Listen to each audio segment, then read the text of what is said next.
Now this, as you can see, is after my second aortic surgery. That occurred June 18th. It is now June 25th. This again is the sternotomy, I believe it's called, and just cut you down the middle, pry you open, get around and do some work in there. Again, these were tubes that were coming out of here for drainage and things like that, and perhaps input of blood and circulation of oxygen in the blood and things of that nature. Again, you can see kind of, there's a little bandage on them right now, but there are like 3 kind of diddly dots across here. Those are once more the pacemaker wires.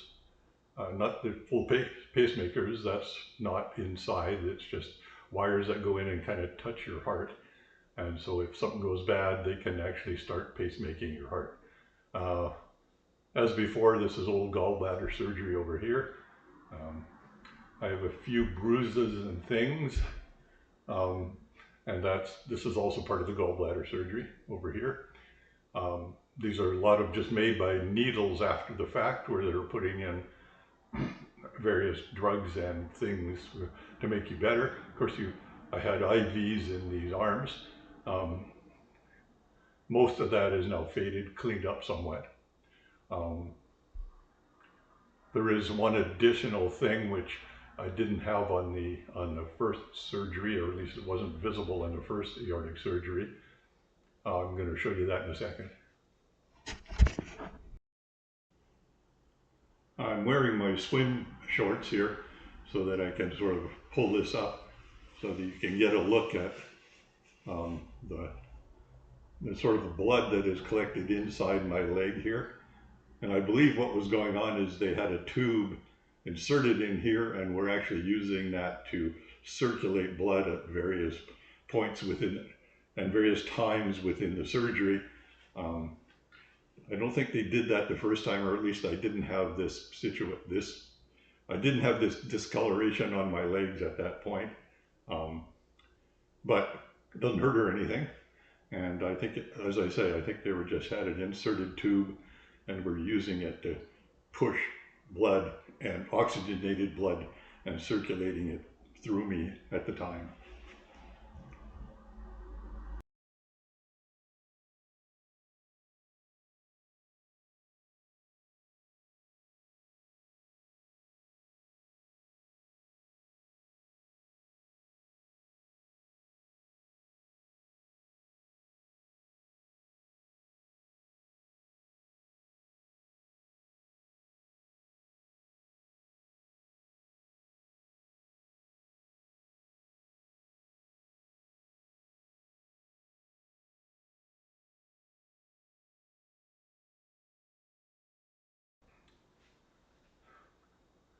So I actually went over to Vancouver on about the 17th, got some preliminary stuff done, which was mostly getting blood, taking x-rays and ECG and that sort of thing. They had already done, of course, the transposition surgery previously, so that sort of reduced the time necessary to do this surgery, and yet this was still something like 15 hours. But of course I don't recall any of that.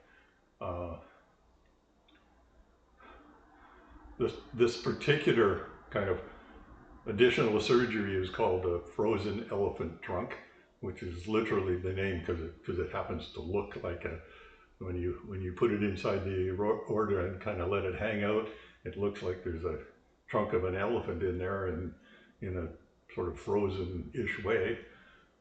You remember my previous surgery involved replacing the ascending aorta and the aortic valve, and that had an AMDS stent sort of in there as well. So apparently you can then take frozen elephant trunk and sort of replace it in or augment the AMDS or some combination thereof. And so they figured that out and they got away with it. manufactured the implant that is got a CAT scan previously, which I went like 3 months ago, and then they'd use that to design what they were going to insert. So it's like effectively it's a one-off design, which of course modern medicine can now do.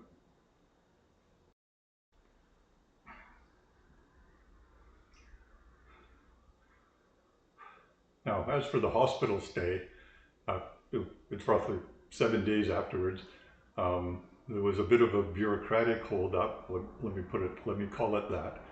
Whereas not all the imaging and things came together in a nice time sequence. But that delayed my release from the hospital about a day. In fact, I think the primary surgeon simply decided to release me from the hospital, even though not all of the imaging had been fully processed after the fact. And so I was very tired of waiting, and I was essentially pushing on him to release me with as much kindness as I could give to the situation. Now, as it turns out, that even though this recovery time in the hospital was shorter than my first surgery, which was, I had 9 days at that time. That was because I had some sort of fever and various things were happening. This is, quote, only 7 days afterwards or thereabouts. But I did have like 2 days and 2 nights particularly, where I had serious pain in my ribs, where I couldn't really breathe without getting a spiky pain. And that meant it was very tough to sleep. And I wasn't in a very good mood, although I didn't do anything terrible, relatively speaking. I didn't yell at anybody. I would have been a paper tiger anyway, because obviously I can't really do much. So there we go. But my stay in the hospital again was as good as you could hope for. The people were as nice as they could be, as I said before. Things, I mean, you get lots of drugs, you get IVs and injections. You have IVs, you think you have IVs intravenous, you think they can use that for everything, but no, some things have to be inserted anyway, and then despite the fact you have an IV, then you have another needle in you, things like that. There's like it. And again, there's always bits and pieces that, there are things in my neck here you can kind of see sticking out. Again, they had tubes in here as well. They had a tube in here as well that was down and attached into my heart, or at least near my heart, so they could stick drugs in there when they needed to. So, but other than that, other than kind of what you see is what you get, I have not, remember previous time, they kept asking me the date and I kept getting it wrong. Well, I've learned, I guess, I now can get the date right most of the time, and I know where I was, the Vancouver General Hospital, and the people were doing a good job, and so things were things eventually resolved. My sister and brother came in again once more and sort of handled my sequences in the hospital. My brother picked me up yesterday, and we drove over to Horseshoe Bay, and on foot we crossed, and he crossed with me the ferry to Nanaimo. He then handed me off to my sister and my brother-in-law, and then he took the same ferry back. So he's had two kind of boring rides on the ferry. But he was just a day or two before his vacation, so he was kind of in the midst of doing things of that nature anyway. Not that was great for him. And then I came back here to Campbell River yesterday. Went to the drugstore, got the prescriptions filled in as best we could at the time. I think there's one more to come today. And here I am back again, and I don't seem to have suffered any neurological problems this time. As I say, I knew the date and where I was and all that kind of stuff, so they didn't actually run me through any neurology tests like they did the first time. So anyway, so there you are. So I made it through enough. I made it through the surgery long enough to make this video. So I'm going to try to put this up. Not that I'm expecting anything terrible to happen in the next little while, but this will at least give you some closure that you can see that things proceeded more or less, as I said in my previous video.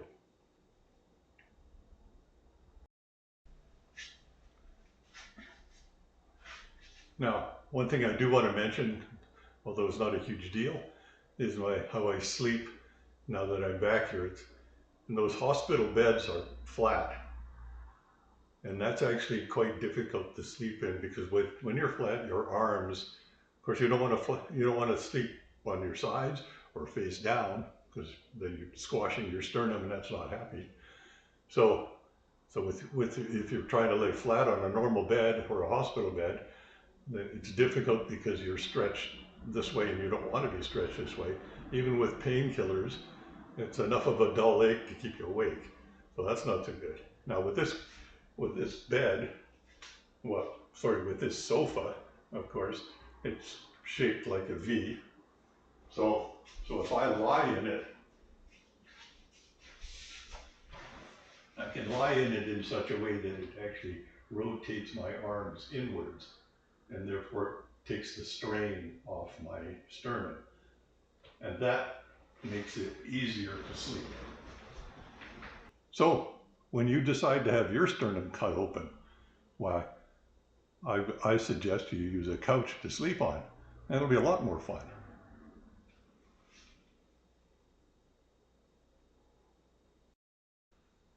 Now, one thing I did want to add about the tubes, there's like 3 of them coming out of here. By the time you get out of the surgery and you wake up, there's like 3 coming out. So about 4 or 5 days after that, one of the doctors or the nurses are going to come by and pull the tubes out. And you'd think that would be extremely painful, but that's not true. The tubes are about the size of your little finger or smaller in terms of width, and they're flexible, and they're maybe this long. So when they're